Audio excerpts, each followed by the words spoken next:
पिछली वीडियो हम लोग जो है डीएनए का द्विगुणन पढ़ रहे थे और वो हम लोग पढ़े थे कि डीएनए का द्विगुणन कैसे होता है, कौन कौन से एंजाइम उसमें भाग लेते हैं। तो हम लोग पढ़े हुए थे उसमें topoisomerase, helicase, SSBP, polymerase, ligase, RNA primer, ये सब हम लोग पढ़ लिए थे। आज का टॉपिक है आनुवांशिक कूट के बारे में, जेनेटिक कोड क्या होता है इसके बारे में। इंपॉर्टेंट टॉपिक है आनुवांशिक कूट। यहाँ से ऑब्जेक्टिव क्वेश्चन भी उठता है और 5 नंबर में भी ये क्वेश्चन लॉन्ग आंसर में पूछा जाता है। देखो आनुवांशिक कोड क्या होता है। सबसे पहली बात कि ये किसने दिया था, आनुवांशिक कोड का खोज किसने किया था। तो आनुवांशिक कोड जो है, जेनेटिक कोड जो है, ये दिया था जॉर्ज गैमो ने। किसने दिया था? जॉर्ज गैमो। आनुवांशिक कोड क्या होता है? देखो हम बताए थे कि जितना भी प्रोटीन होता है, प्रोटीन का निर्माण कौन करता है? राइबोसोम करता है। लेकिन क्या राइबोसोम निर्माण खुद से करता है? नहीं, बल्कि क्या होता है कि जो डीएनए होता है वो डीएनए के पास सारा इन्फॉर्मेशन है कि किस तरह का प्रोटीन का निर्माण करना है। और राइबोसोम कहाँ है? राइबोसोम तो है कोशिका में। और डीएनए कहाँ है? डीएनए है केंद्रक के अंदर, केंद्रक झिल्ली के अंदर।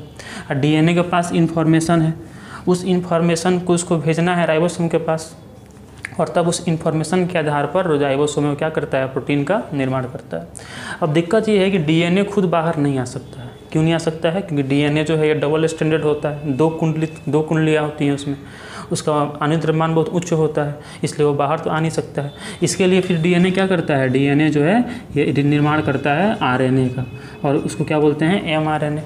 और वो आरएनए क्या करता है कि डीएनए में जो भी इन्फॉर्मेशन है उसको अपने अंदर लेकर और राइबोसोम के पास निकल के आता है। क्योंकि आरएनए सिंगल स्टैंडर्ड होता है तो ये न्यूक्लियर मेम्ब्रेन को पार कर सकता है और बाहर आ सकता है।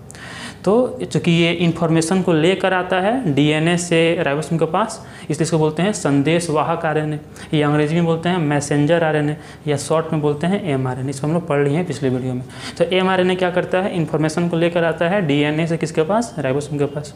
और फिर राइबोसोम उस आधार पर क्या करता है? प्रोटीन का निर्माण करता है। अगर हम देखें तो सभी जो प्रोटीन हैं वो बने होते हैं कितने अमीनो एसिड के? 20 अमीनो एसिड के। उसमें से 10 अमीनो एसिड शरीर में ही बन जाते हैं और 10 अमीनो एसिड हमको बॉडी के बाहर से लेना पड़ता है, भोजन के रूप में लेना पड़ता है, और फिर उसको मिलाकर जो राइबोसोम है वो प्रोटीन का निर्माण करता है।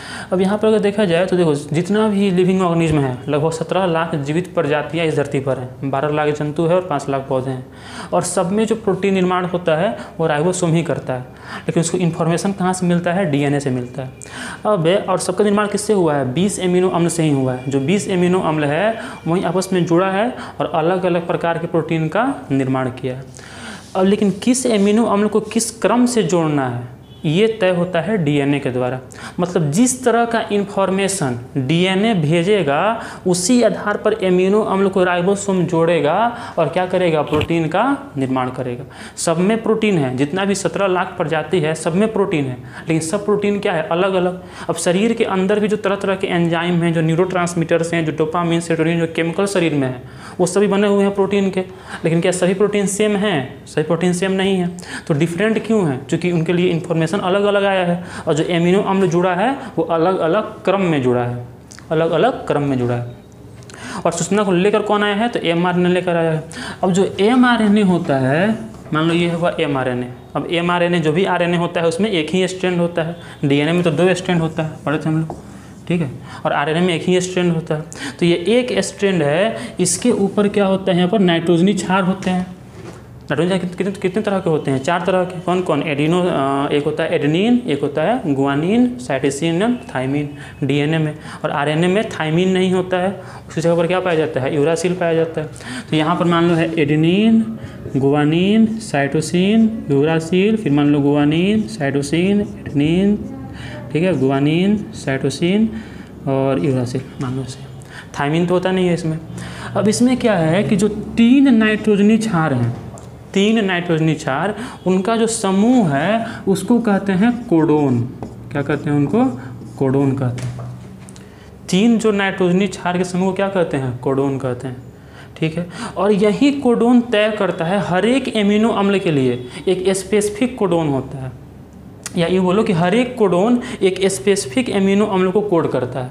मतलब कि जिस क्रम में एमआरएनए इन्फॉर्मेशन को लेकर आएगा उसी क्रम में एमिनो अम्ल को राइबोसोम जोड़ेगा।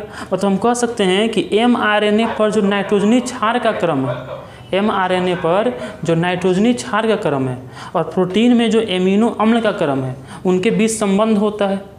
तुम यहाँ से क्या बोल रहे हैं कि mRNA पर जो नाइट्रोजनी क्षार का क्रम है और प्रोटीन में जो एमिनो अम्ल का क्रम है उसके बीच में क्या है, संबंध है।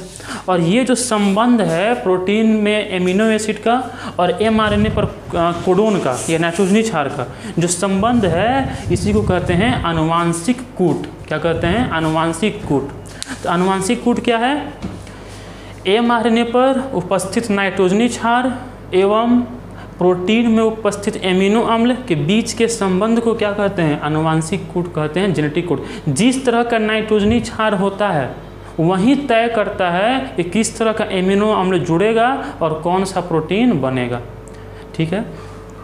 और यहाँ पर जो 3 नाइट्रोजनी क्षार का क्रम होता है वो एक एमिनो एसिड को कोड करता है। जैसे कि अगर हम बात करें तो अगर मान लो कि AUG रहे, ठीक है, मान लो कि यहाँ A है, यहाँ U है, यहाँ G है। जहाँ पर AUG अगर कोडोन होगा, 3 नाइट्रोजनी क्षार का समूह क्या कहलाता है? कोडोन कहलाता है। और अगर यहाँ मान लो AUG होगा तो ये कोड करता है मेथियोनिन एमिनो अम्ल को। किसको कोड करता है? मेथियोनिन एमिनो अम्ल। मेथियोनिन एमिनो अम्ल को कोड करता है। वैसे ही जितने भी कोडोन हैं, लगभग 64 कोडोन होते हैं। कोडोन कितने होते हैं? 64। और कोडोन कैसे होते हैं? ट्रिपलेट होते हैं, मतलब 3 के समूह में होते हैं, त्रिक होते हैं। ठीक है। तो पहले ये लिखो, आनुवांशिक कूट किसे कहते हैं? लिखना कि mRNA पर उपस्थित कोडोन तथा प्रोटीन में उपस्थित एमिनो अम्ल के बीच के संबंध को आनुवांशिक कूट कहते हैं। mRNA पर जो नाइट्रोजनी क्षार का क्रम है और प्रोटीन में जो एमिनो अम्ल का क्रम है उनके बीच का संबंध क्या कहलाता है? आनुवांशिक कोड कहलाता है, जेनेटिक कोड कहलाता है। ठीक है। अब जो जेनेटिक कोड होता है, जो कोडोन होता है, कोडोन कितने होते हैं? 64 कोडोन होते हैं। उसमें से 3 कोडोन ऐसे होते हैं जो किसी भी एमिनो अम्ल को कोड नहीं करते हैं और उनको कहा जाता है नॉनसेंस कोडोन। क्या कहा जाता है उनको? Nonsense codon. जो 64 कोडोन होते हैं, कोडोन कितने होते हैं? 64। ठीक है। और एमिनो अम्ल कितना है? 20। मतलब निश्चित है कि एक एमिनो अम्ल के लिए हो सकता है कि 2 या 2 से अधिक भी कोडोन हो। तो ऐसा हो सकता है कि एक ही एमिनो अम्ल को, ध्यान से सुनो, एक ही एमिनो अम्ल को 2 या 2 से अधिक कोडोन भी कोड कर सकता है। ठीक है। और करता है। बहुत सारे ऐसे एमिनो अम्ल होते हैं जिनका 3 कोडोन होता है, 4 कोडोन। मतलब कि जैसे कि बात करें अगर हम एलेनिन का, तो अगर CCC है या CCU है या CCA है, इसमें से कोई भी अगर रहेगा, कोई भी इसमें से अगर कोडोन रहेगा तो ये एलानिन को ही कोड करेगा। ठीक है। तो ये इस तरह से क्या है कि बोल सकते हैं कि एक एमिनो अम्ल का 1 से अधिक कोडोन हो सकता है, लेकिन एक कोडोन कभी भी 1 से अधिक एमिनो अम्ल को कोड नहीं कर सकता है। बात समझे क्या बोल रहे हैं? देखो, ऐसे मान लो कि अगर बात करें फिनाइल एलानिन का, जो फिनाइल एलानिन है इसका कोडोन U भी होता है। ठीक है। इसके अलावा UC भी होता है। तो ये दोनों कोड करता है किसको? फिनाइल एलानिन को। मतलब कि देखो, जहाँ भी U रहेगा तो वहाँ के सामने कौन सा एमिनो अम्ल आएगा? फिनाइल एलानिन आएगा। जहाँ भी UC आएगा तो सामने कौन आएगा? फिनाइल एलानिन आएगा। लेकिन मतलब एक एमिनो अम्ल को 1 से ज़्यादा कोडोन कोड कर रहा है, लेकिन एक कोडोन 1 से ज़्यादा एमिनो अम्ल को कोड नहीं। जहाँ भी U रहेगा वहाँ पर फिनाइल एलानिन ही होगा, उसके अलावा कोई और नहीं होगा।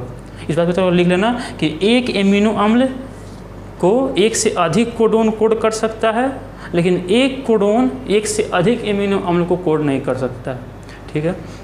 सुनो क्या बोले। तो आनुवांशिक कोड का खोज किसने किया था? जॉर्ज गैमो ने किया था। आनुवांशिक कोड किसे कहते हैं? तो mRNA पर उपस्थित नाइट्रोजनी क्षार का क्रम और प्रोटीन में एमिनो अम्ल के क्रम के बीच का संबंध जो है उसे क्या कहते हैं? आनुवांशिक कोड कहते हैं। जो 3 नाइट्रोजनी क्षार का जो क्रम होता है उसे क्या कहा जाता है? कोडोन कहा जाता है। कोडोन कितने होते हैं? 64 कोडोन होते हैं।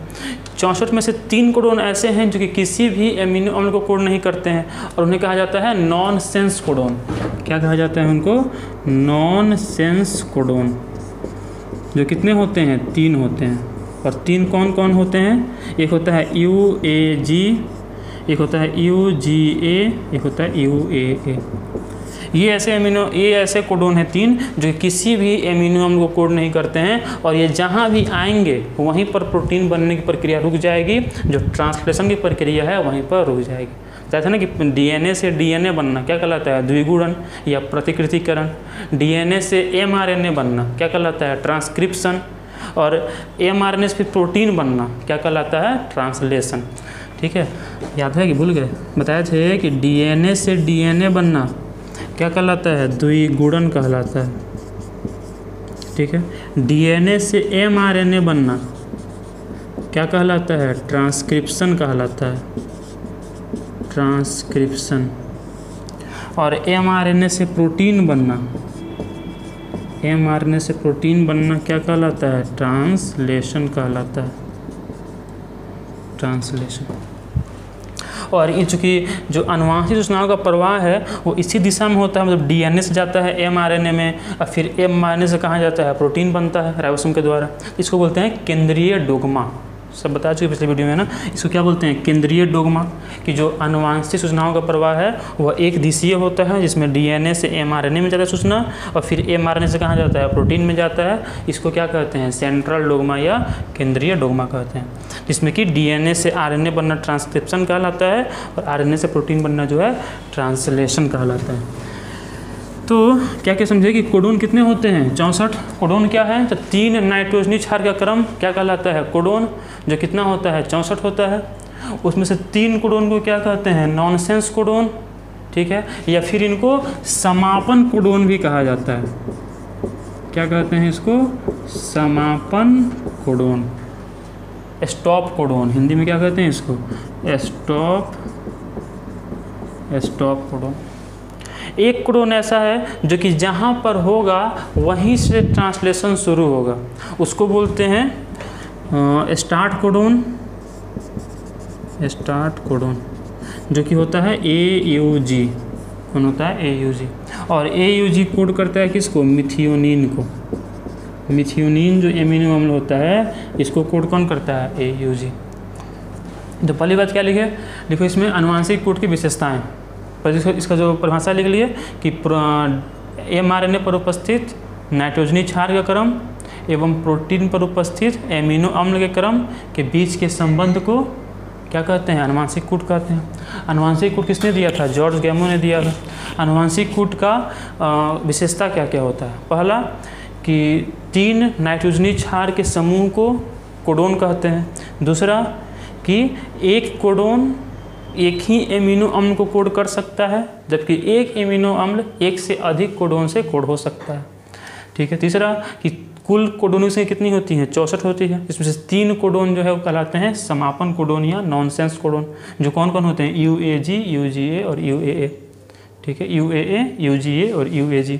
एक कोडोन जिसको बोलते हैं AUG, ये कोडोन मिथियोनिन को कोड करता है और ये जहाँ पर होता है वहीं से ट्रांसलेशन शुरू होता है, तो इसको स्टार्ट कोडोन या फिर इसको प्रारंभन कोडोन हिंदी में कहते हैं, प्रारंभन कोडोन। जहाँ पर ये कोडोन होता है वहीं से ट्रांसलेशन की प्रक्रिया शुरू होती है। ठीक है, तो ये सब बात था अनुवांशिक कोड में। पहली बात देखें कि क्या होता है, तो एमआरएनए पर जो नाइट्रोजनी क्षार है वो और जो प्रोटीन में एमिनो अम्ल है वो संबंध अनुवांशिक कोड कहलाता है। कितने होते हैं कोडोन, 64 होते हैं। 3 को क्या कहते हैं, समापन कोडोन कहते हैं। 1 को क्या कहते हैं, प्रारंभन कोडोन कहते हैं। ठीक है, एक एमिनो अम्ल एक से अधिक कोडोन से कोड हो सकता है, जबकि एक कोडोन केवल एक ही एमिनो अम्ल को कोड कर सकता है। ठीक है, और मिथियोनिन को कोड कौन करता है, AUG करता है। और ऐसे ही हर एक एमिनो अम्ल के लिए अलग अलग कोडोन होते हैं। ठीक है, इस वीडियो को हम खत्म करते हैं। अगला वीडियो जो होगा ये हम लोग बात करेंगे इसमें आगे अब केंद्रीय डोग्मा में विस्तार से बात करेंगे और फिर बात करेंगे DNA फिंगरप्रिंटिंग के बारे में। DNA फिंगरप्रिंटिंग कैसे होता है वो बेहतर, जो बात बोले इसको लिख लेना एक बार NCERT पढ़ लेना बढ़िया से। जो बात बोले हैं सेम वही बात NCERT में लिखा हुआ है, वैसे पढ़ लेना अच्छे से, समझ अच्छे से आ जाएगा। ठीक है, तब देख लिए पढ़ाई करते रहो। धन्यवाद।